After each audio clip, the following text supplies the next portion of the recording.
Hello and welcome to the Wayne State Coaches Show, an exclusive on MyWayNews.com. I'm Mike Carnes, and we're here to talk about Wildcat athletics. When we return, we will talk with indoor track and field coach Marlon Brink about the Wildcats' trip to Minnesota State for the Minnesota State Open. We'll do that after this time out here on the Wayne State Coaches Show. The Coaches Show is sponsored by Pack and Save. Pack and Save is a proud supporter of Wildcat Athletics and is your one-stop shop for savings. Check out Pack and Save's excellent produce and find the best cuts in their grade A meat department. Be sure to stop at the Top Notch Deli where you can find their amazing fried chicken, daily lunch specials, and all the fixings for your next tailgate or viewing party. Pack and Save is open from 7:30 a.m. to 10 p.m. 7 days a week, and their staff is waiting to help you for all of your grocery needs. Pack and Save, your one-stop shop for savings in Wayne, America. Go Cats! Welcome back to the Wayne State Coaches Show on MyWayNews.com. Time to talk indoor track with Coach Marlon Brink. Wildcats head up to Minnesota State this weekend, go to the Minnesota State Open, get 4 first-place finishes and 4 NCAA provisional marks during the weekend there up at Minnesota State. Coach, that's a pretty nice haul for the weekend. Yeah, I was pretty happy with how things went there. We had some new people kind of step up and get some first place finishes there. We got a provisional qualifying mark for Robert in the heptathlon. Got a new school record for him in the high jump there during the course of the heptathlon. And that's also a provisional qualifying mark, so that was very exciting. So all in all, I thought we had a pretty good weekend. It seems like the team's just gradually making some steady progress week in and week out, and that's kind of what we've always been hoping to see there. Yeah. First place finishes were, as Coach mentioned, Robert Sullivan in the heptathlon, 5,153 points there, and that was an NCAA qualifying provisional qualifying mark. The other first place finishes, the men's distance medley team of Bryce Holcomb, Kyle Lowe, Nathan Pearson, and Brock Hagerty gets a first place mark. Mikhail Sands was first in the long jump at 21 feet 10 3/4 inches, and then on the women's side, Jordan Pester was first in the women's 400 meter dash. And you had mentioned also that Robert set a school record in the high jump in the heptathlon. Yeah, during the course of the heptathlon, they do 7 different events over the 2 days, of course.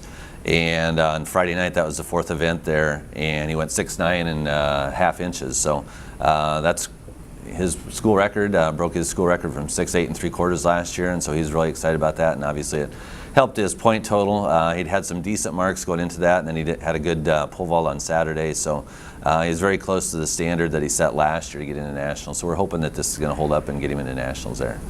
And then as far as the NCAA provisional marks, of course, Robert Sullivan in the heptathlon, Cade Kalkowski and Dylan Kopp in the men's weight throw, and Jaden Wagner in the women's shot put. She finished second in that event with a qualifying mark of 47 feet and 11 1/4 inches. So the weight people are really starting to pick things up for you again. Yeah, we've always had pretty good success in the throws.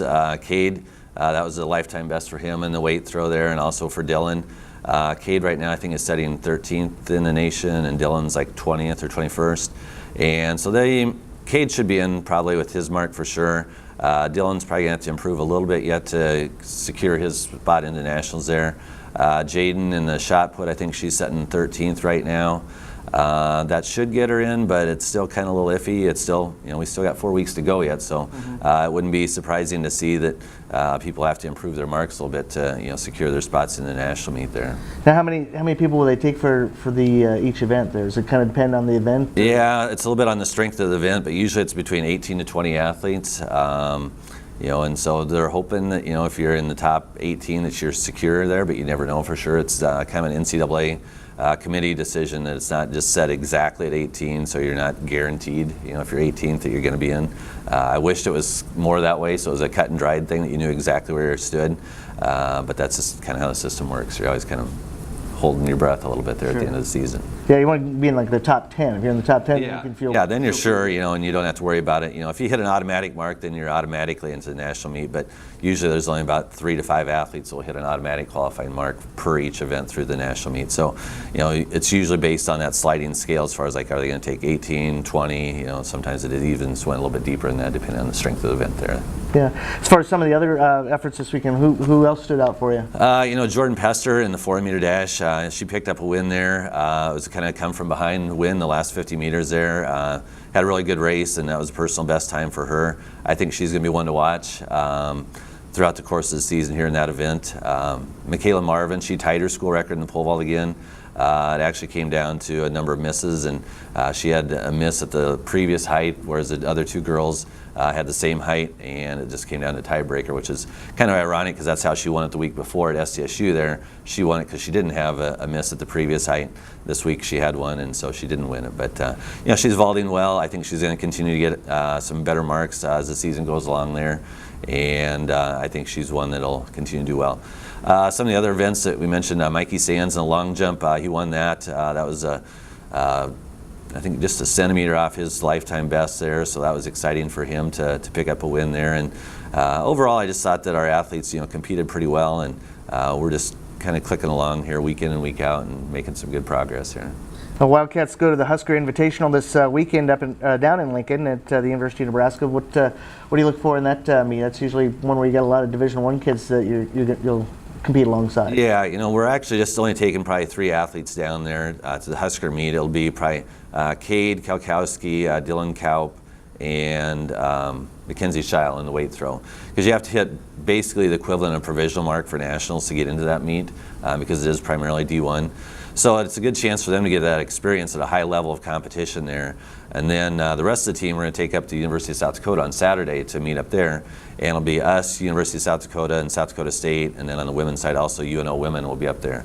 And so it's a little bit smaller meet, but they have both or all 3 of those teams are really good squads there. And so it'll be good competition for athletes there. It's a close meet, so we'll get a lot of, I think, fan support going up there as well from our athletes and our families of our athletes there. So we're looking forward to that as well there. All right, so Wildcats with a few athletes go down to the Husker Invitational and the rest heading up to South Dakota this weekend for action there. So Coach, good luck this weekend. We hopefully have some more good marks to talk about. You bet. Sounds good. Thanks, Mike. All right, we'll take a time out and have more here on the Wayne State Coaches Show right after this. The Coaches Show is sponsored by Pack and Save. Pack and Save is a proud supporter of Wildcat Athletics and is your one-stop shop for savings. Check out Pack and Save's excellent produce and find the best cuts in their grade A meat department. Be sure to stop at the Top Notch Deli where you can find their amazing fried chicken, daily lunch specials, and all the fixings for your next tailgate or viewing party. Pack and Save is open from 7:30 a.m. to 10 p.m. 7 days a week, and their staff is waiting to help you for all of your grocery needs. Pack and Save, your one-stop shop for savings in Wayne, America. Go Cats! Welcome back to the Wayne State Coaches Show on MyWayneNews.com. That's going to do it for this week, and we want to just remind you that the indoor track and field team will be heading to Lincoln this weekend for the Husker Invitational at the University of Nebraska in Lincoln, and the Wayne State basketball teams both going on the road this week, making the long trek up to North Dakota. They'll face University of Mary on Friday night, and then on Saturday afternoon we'll take on Minot State, and we hope to see them make it back home late Sunday night, early Sunday morning after that long road trip up to North Dakota. So good luck to all the Wildcat athletic teams here in the week ahead, and we will have another edition of the Wayne State Coaches for you next week right here on MyWayneNews.com. Until then, this is Mike Carnes. We'll see you later.